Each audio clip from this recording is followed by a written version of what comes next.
രാമൻകുട്ടി ഒരു കർഷകനായിരുന്നു. അവിവാഹിതനായ രാമൻകുട്ടി തന്റെ മക്കളെ സ്നേഹിക്കുന്നതിലേറെ മരങ്ങളെ സ്നേഹിച്ചു. പെട്ടെന്നാണ് രാമൻകുട്ടി ആ കാഴ്ച കണ്ടത്. വഴിയിൽ ഒരു ജാതി മരം വീണ് കിടക്കുന്നു. രാമൻകുട്ടി ഒട്ടും അമാന്തിച്ചില്ല. ആ മരം പൊക്കാൻ ശ്രമിച്ചു.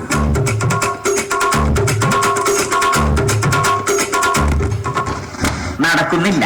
പിന്നെയും പിന്നെയും പൊക്കാൻ ശ്രമിച്ചു.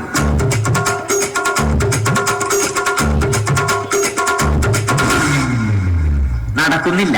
രാമൻകുട്ടി വഴിയെ പോയവരെ എല്ലാവരെയും സഹായത്തിന് വിളിച്ചു.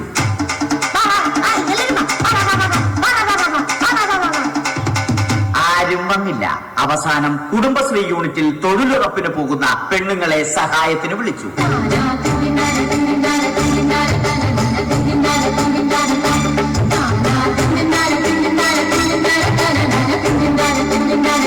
അവർ എത്തി. അവർ അവരുടെ സ്ഥിരം പണി തുടങ്ങി.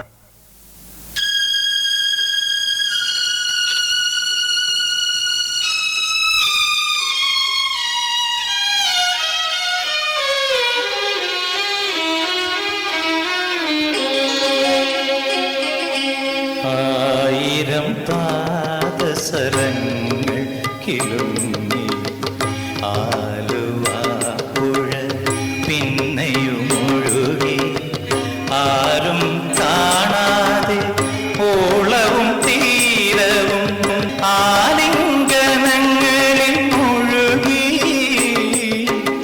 മുഴുകി. ആയിരം പാദസ്വരങ്ങൾ കിളുങ്ങി ആലുവ പുഴ പിന്നെയുമൊഴുകി.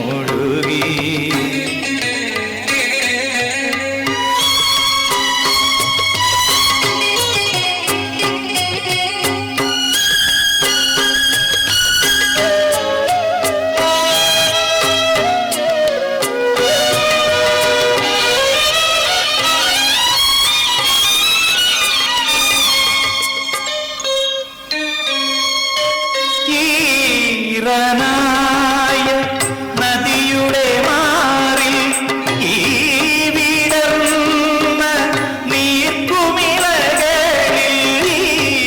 ഈറനായ നദിയുടെ മാറിൽ ഈ വിടർന്ന നീർക്കുമിളകളിൽ വേർപെടുന്ന വേദനയോ വേറിടുന്ന നിർവൃതിയോ. പൂമലേ പാറുമലേ ഒന്നു ചിരിക്കൂ ഒരിക്കൽ കൂടി. ആയിരം പാദസരങ്ങൾ കിളുങ്ങി ആലുവ പുഴ പിന്നെയുമൊഴുകി.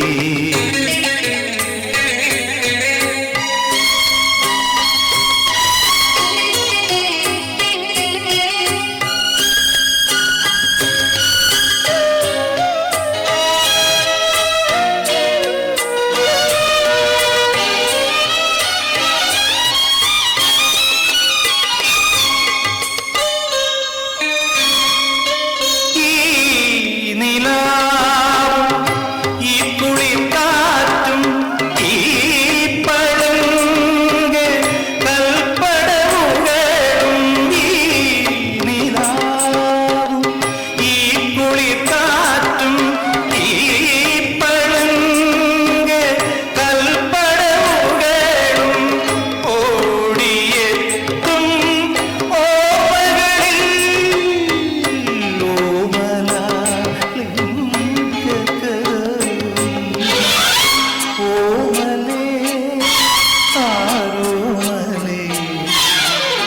ഒന്നു ചിരിക്കൂ ഒരിക്കൽ കൂടി.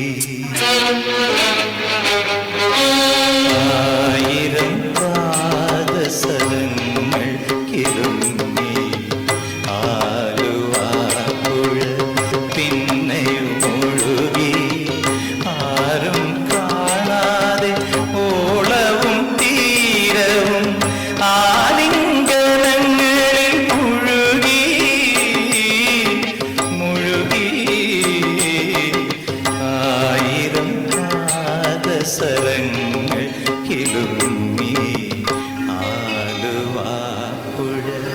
പിന്നെയും ഒഴുകി. അത് കണ്ട ദേഷ്യം വന്ന രാമൻകുട്ടി മരത്തെ ഒറ്റയ്ക്ക് പിടിച്ചു പോക്കി.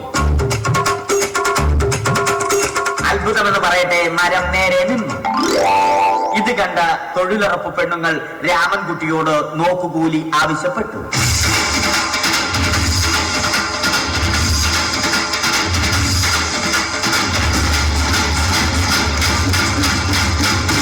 പോക്കറ്റില്ലാത്ത ബനിയൻ ധരിച്ച രാമൻകുട്ടിയുടെ പോക്കറ്റ് വരെ കീറിയിട്ടാണ് പെണ്ണുങ്ങൾ പോയത്.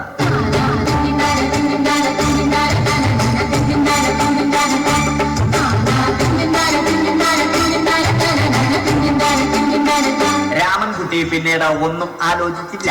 മരത്തിന് ഫാക്ടംബോസ് 2020 സെപ്റ്റംബർ 14 നൽകി. മരം തഴച്ചു വളർന്നു. ഇത് കണ്ട് രാമൻകുട്ടിക്ക് സന്തോഷം വന്നു. സന്തോഷം വന്നാലും ദുഃഖം വന്നാലും രാമൻകുട്ടിക്ക് മരത്തിനു ചുറ്റും ഡാൻസ് കളിക്കുക എന്നുള്ളത് രാമൻകുട്ടിയുടെ മാസ്റ്റർ പീസ് ആയിരുന്നു. ആ മാസ്റ്റർ പീസ് രാമൻകുട്ടി ഇവിടെയും എടുത്തു.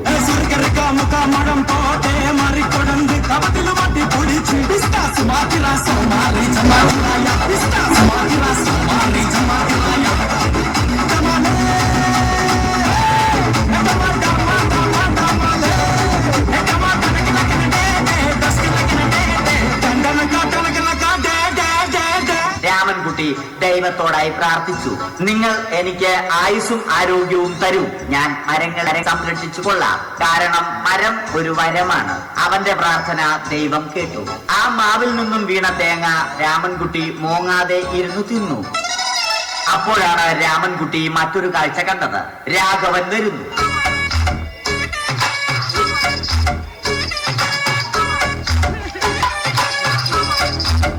മരം മുറിക്കൽ ഹോബിയാക്കിയ, അതിലുപരി ജോലിയാക്കിയ രാഘവൻ മരങ്ങളുടെ ശത്രുവല്ലേ. മരങ്ങൾ മുറിച്ച് ഫർണിച്ചർ പണിയുന്നത് തെറ്റല്ലേ. അവനെ ഇതിൽ നിന്നും പിന്തിരിപ്പിക്കണം. അവർ തമ്മിൽ ഒന്നും രണ്ടും പറഞ്ഞു. സംസാരം മൂത്ത് വാക്കേറ്റമായി. അത് പിന്നെ അടിയിൽ കലാശിച്ചു.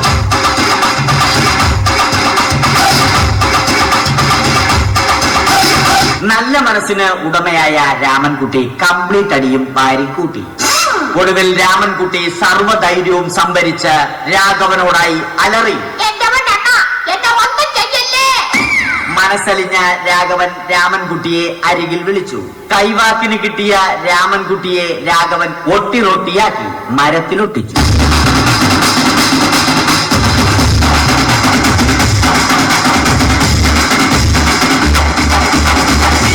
ഇന്നത്തെ പണി കഴിഞ്ഞ രാഘവൻ സംതൃപ്തിയോടെ വീട്ടിലേക്ക് മടങ്ങി.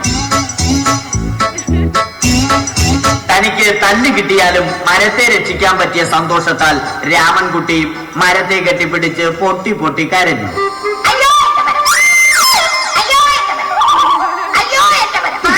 കാരണം മരം ഒരു വരമാണ്. കെട്ടിപ്പിടിക്കൽ ഏറ്റുവാങ്ങിയ മരം നാണം കൊണ്ട് ചില്ലകൾ താഴ്ത്തി. മരത്തെ രക്ഷിച്ച ക്ഷീണത്തിൽ രാമൻകുട്ടി മരച്ചുവട്ടിലിരുന്ന് ഉറങ്ങിപ്പോയി. പെട്ടെന്നാണ് അത് സംഭവിച്ചത്. പ്രകൃതി അതിന്റെ തനിക്കോണം കാണിച്ചു തുടങ്ങി. മഴയും കാറ്റും ഇടിയും വന്നു. അതോടൊപ്പം കോളും വന്നു. കോളെടുത്ത് രാമൻകുട്ടി പറഞ്ഞു. കോൾ കട്ടായി. രാമൻകുട്ടി ദൈവത്തോടായി പറഞ്ഞു. കാറ്റും മഴയും അതൊന്നും ചെവിക്കൊണ്ടില്ല. രാമൻകുട്ടിയുടെ മരം ആടി ഉലഞ്ഞു. രാമൻകുട്ടി ദൈവത്തോടായി വീണ്ടും പറഞ്ഞു, മരം ഒരു വരമാണ്, മരത്തെ ഒന്നും ചെയ്യരുത്. വരം കിട്ടിയതുപോലെ രാമൻകുട്ടി തന്റെ ചൂണ്ടുവിരൽ കൊണ്ട് മരത്തെ താങ്ങി നിർത്തി. ചൂണ്ടുവിരൽ വളഞ്ഞ് ചൂണ്ട പോലെയായി. ഇനി മീൻ പിടിക്കാൻ കൊള്ളാം. അവസാനം സംഭവിക്കേണ്ടത് സംഭവിച്ചു. രാമൻകുട്ടി അടിയിലും മരം മുകളിലും. അന്ത്യശ്വാസം വലിക്കുന്നതിനു മുമ്പ് രാമൻകുട്ടി ദൈവത്തോടായി ഇങ്ങനെ പറഞ്ഞു.